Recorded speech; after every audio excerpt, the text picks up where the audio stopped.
Bom dia, paz do Senhor. Sejam bem-vindos a mais uma leitura da Bíblia.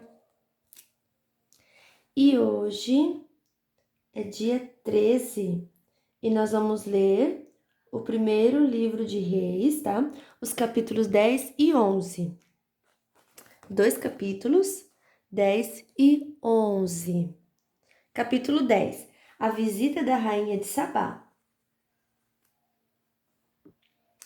A rainha de Sabá ouviu falar da fama de Salomão e foi até Jerusalém a fim de pô-lo à prova com perguntas difíceis. Ela chegou com um grande grupo de servidores e também com camelos carregados de especiarias, pedras preciosas e uma grande quantidade de ouro. Quando se encontrou com Salomão, ela lhe fez todas as perguntas que pôde imaginar. Ele respondeu a todas. Não houve nenhuma que fosse difícil demais para ele responder. A rainha de Sabá ouviu a sabedoria de Salomão e viu o palácio que ele havia construído. Ela viu a comida que era servida na mesa dele, viu os apartamentos dos seus altos funcionários, a organização do pessoal que trabalhava no palácio e os uniformes que eles usavam. Viu os empregados que o serviam nas festas e os sacrifícios que ele oferecia no templo. Isso tudo a deixou de boca aberta e muito admirada. Então ela disse ao rei Salomão: Tudo aquilo que eu ouvi no meu país a respeito de você e da sua sabedoria é de fato verdade. Porém, eu não pude acreditar até que vim e vi com os meus próprios olhos. Acontece que não tinham me contado nem a metade. A sua sabedoria e a sua riqueza são muito maiores do que eu ouvi dizer. A sua sabedoria e a sua riqueza são muito maiores do que eu ouvi dizer. Como são felizes as suas esposas! Que sorte têm os seus servidores, que estão sempre ao seu lado, e têm o privilégio de ouvir os seus sábios provérbios. Bendito seja o Senhor seu Deus, que ficou tão contente com você, que o tornou rei de Israel. O amor dele por Israel é eterno, por isso ele o tornou rei de Israel, para que você possa manter a lei e a justiça. Ela entregou ao rei os presentes que havia trazido, mais de 4.000 quilos de ouro e uma grande quantidade de especiarias e pedras preciosas. Nunca mais veio uma quantidade tão grande de especiarias como a que a rainha de Sabá deu a Salomão. Os navios de Irão que haviam trazido ouro da terra de Ofir também trouxeram de lá uma grande quantidade de madeira de sândalo e pedras preciosas. Salomão usou a madeira para fazer corrimões para o templo e para o palácio, e também fez harpas e liras para os músicos. Foi a primeira vez que se viu essa madeira em Israel, e até hoje nunca mais se viu aquela madeira igual àquela. O rei Salomão deu à rainha de Sabá tudo o que ela quis e pediu, além de todos os outros presentes de costume. Então a rainha e seus servidores voltaram para Sabá, a sua terra. As riquezas de Salomão. Todos os anos o rei Salomão recebia mais ou menos 23.000 quilos de ouro, além dos impostos pagos pelos comerciantes, dos lucros do comércio e dos impostos pagos pelos reis árabes e pelos administradores dos vários distritos do país. Salomão fez 200 grandes escudos e mandou folhear cada um com quase 7 quilos de ouro. Também fez 300 escudos menores e folheou cada um com quase 2 quilos de ouro. Ele mandou colocar todos esses escudos no salão da floresta do Líbano. Salomão também mandou fazer um grande trono, revestido de marfim e de ouro puro. O trono tinha 6 degraus com a figura de um leão nas pontas de cada degrau. Isso é, havia 12 leões ao todo. Atrás do trono havia uma figura da cabeça de touro, e no lado de cada um dos 2 braços do trono havia uma figura de um leão. Nunca havia existido em outro reino um trono como este. Todas as taças que o rei Salomão usava para beber eram de ouro, e todos os objetos do salão da floresta do Líbano eram de ouro puro. Não se usou prata, porque no tempo de Salomão esse metal era considerado sem valor. Salomão tinha uma frota de navios que viajava junto com a frota de Irão. Cada 3 anos a sua frota voltava trazendo ouro, prata, marfim, macacos e micos.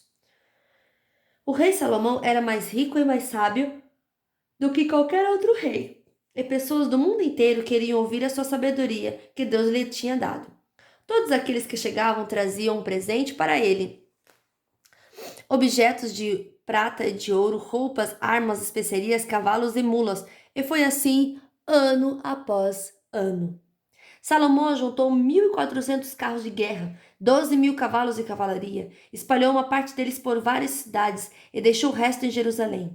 Em Jerusalém, durante o seu reinado, a prata era tão comum como as pedras, e havia tantos cedros como as figueiras bravas que existiam nas planícies de Judá.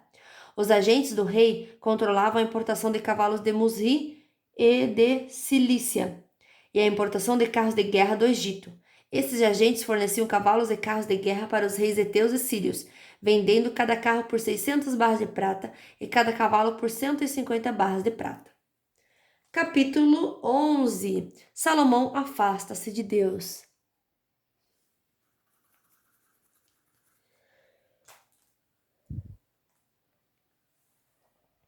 Salomão amou muito mulheres estrangeiras, além da filha do rei do Egito. Ele casou com mulheres etéias e com mulheres dos países de Moabe, Amon, Edom e Sidom. Casou-se com elas, mesmo sabendo que o Senhor Deus havia ordenado aos israelitas que não casassem com mulheres estrangeiras, porque elas fariam com que os corações deles se voltassem para outros deuses. Salomão casou com 700 princesas e também teve 300 concubinas. Elas fizeram com que ele se afastasse de Deus. E quando ele já estava velho, fizeram com que seu coração se voltasse para deuses estrangeiros. Ele não foi fiel ao Senhor seu Deus como Davi, o seu pai, havia sido. Salomão adorou Astarote, a deusa de Sidom, e Moloque, o nojento deus de Amon. Ele pecou contra o Senhor e não foi fiel a ele como Davi, o seu pai, havia sido. Na montanha que ficava a leste de Jerusalém, ele construiu um lugar para a adoração de Quemos, o nojento deus de Moabe. É um lugar para a adoração de Moloque, o nojento deus de Amon. Também construiu lugares de adoração onde todas as suas mulheres estrangeiras queimavam incenso e ofereciam sacrifícios aos seus próprios deuses. O Senhor, o Deus de Israel, havia aparecido a Salomão 2 vezes e lhe havia ordenado que não adorasse deuses estrangeiros. Mesmo assim, Salomão não obedeceu ao Senhor, mas afastou-se dele. Por isso o Senhor ficou muito irado com Salomão e disse: Você quebrou a sua aliança comigo e desobedeceu aos meus mandamentos? Por isso eu vou tirar o reino de você e vou dá-lo a um dos seus oficiais. No entanto, por amor a Davi, o seu pai, eu não farei isso enquanto você estiver vivo, mas durante o reinado do seu filho. E não tomarei dele o reino inteiro, mas deixarei que ele fique como uma tribo, por causa do meu servo Davi e por causa de Jerusalém que escolhi para ser a minha cidade. Os inimigos de Salomão. O Senhor Deus fez com que Hadade se virasse contra Salomão. Hadade era da família do rei de Edom. Muito antes disso, quando Davi tinha conquistado Edom, Joabe, o comandante do exército de Israel, havia ido até lá para sepultar os mortos. Ele e os seus soldados ficaram ali 6 meses e durante esse tempo mataram todos os homens de Edom. Somente escaparam Hadade e alguns escravos edomitas que pertenciam ao seu pai. Eles fugiram para o Egito. Naquele tempo, Hadade ainda era menino. Eles saíram de Midian e foram até Parã, onde alguns homens se juntaram a eles. Então viajaram para o Egito e foram falar com Faraó, rei daquele país. Este deu a Hadade um pedaço de terra e uma casa, ele forneceu comida.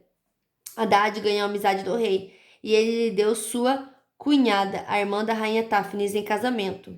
A esposa de Hadade deu à luz um filho chamado Genubate, que foi criado pela rainha no palácio, onde ele morava com os filhos do rei. Um dia no Egito, Hadade ficou sabendo que Davi tinha morrido e que Joabe, o comandante do seu exército, também estava morto. Então disse ao rei: Deixe que eu volte para minha terra. E o rei disse: Por que você quer voltar? Será que aqui está lhe faltando alguma coisa? E por isso você quer voltar para sua terra? Não me falta nada, respondeu Hadade, mas deixe-me ir. Então Hadade voltou para sua terra, e como o rei Edom foi um mau e feroz inimigo de Israel. Então Hadade voltou para sua terra. E, como o rei de Edom, foi um mau e feroz inimigo de Israel. Deus também fez com que Rezon, filho de Eliada, se virasse contra Salomão. Rezon havia fugido do seu patrão, o rei Hadadezer, de Zoba, e tinha se tornado chefe de uma turma de bandidos. Isso aconteceu depois que Davi derrotou Hadadezer e matou os sírios, que eram aliados dele. Rezon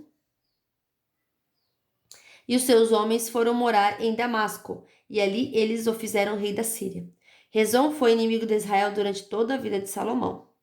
A promessa de Deus a Jeroboão. Houve outro homem que se virou contra o rei Salomão. Foi Jeroboão, filho de Nebate, que era de Zereda, no território da tribo de Efraim. Jeroboão era oficial de Salomão e a sua mãe era uma viúva chamada Zerua. Essa é a história da revolta de Jeroboão. Salomão estava aterrando o lado leste da cidade de Jerusalém e consertando as muralhas da cidade. Jeroboão era um jovem capaz e Salomão viu que ele trabalhava com vontade. Então o colocou como encarregado de todos os trabalhadores forçados do território das tribos de Manassés e Efraim. Um dia Jeroboão saiu de Jerusalém em viagem e o profeta Aias de Siló se encontrou com ele, sozinho na estrada no meio do campo. Então Aias tirou a capa nova que estava usando, cortou-a em 12 pedaços e disse a Jeroboão: Fique com 10 pedaços, porque o Senhor Deus de Israel está lhe dizendo o seguinte: Eu vou arrancar o reino da mão de Salomão e vou dar 10 tribos a você. Salomão ficará com uma tribo por causa do meu servo Davi e por causa de Jerusalém, a cidade que escolhi em toda a terra de Israel, para ser minha. Vou fazer isso porque Salomão me rejeitou e tem adorado deuses estrangeiros. Astarote, a deusa de Sidom, Quebus, o deus de Moabe, e Moloque, o deus de Amon. Salomão tem me desobedecido. Ele tem agido de maneira errada e não tem guardado as minhas leis e as minhas ordens como Davi, seu pai, guardou. Mas eu não vou tomar de Salomão o reino todo. Vou deixar que ele governe enquanto viver. Eu farei isso por causa de Davi, o meu servo, que escolhi e que obedeceu aos meus mandamentos e leis. Do filho de Salomão eu tomarei o reino e darei a você 10 tribos, mas deixarei que o filho de Salomão fique com uma tribo, para que eu sempre tenha um descendente de Davi reinando em Jerusalém, a cidade que escolhi como lugar onde devo ser adorado. Jeroboão, eu vou fazer de você o rei de Israel, e você vai governar todo o território que quiser. Se você der atenção a todas as minhas ordens e viver de acordo com a minha vontade, fazendo aquilo que eu aprovo e obedecendo às minhas leis e aos meus mandamentos, como fez o meu servo Davi, então eu sempre estarei com você. Eu farei com que você seja o rei de Israel, e como fiz com Davi, certamente farei com os seus descendentes, que governem depois de você. Que os seus descendentes governem depois de você. Por causa do pecado de Salomão, eu castigarei os descendentes de Davi, mas isso não será para sempre. Por causa disso, Salomão tentou matar Jeroboão, mas ele fugiu para o Egito. Jeroboão ficou com Sisaque, rei do Egito, e morou lá até a morte de Salomão. A morte de Salomão. Todas as outras coisas que Salomão fez, os seus atos e a sua sabedoria, estão todos registrados na história de Salomão. Ele governou 40 anos em Jerusalém, como rei de todo o povo de Israel. Salomão morreu e foi sepultado na cidade de Davi, e o seu filho Roboão ficou no lugar dele como rei. E fim da nossa leitura de hoje. Que Deus abençoe poderosamente a sua vida, a sua família, e até amanhã. Tchau!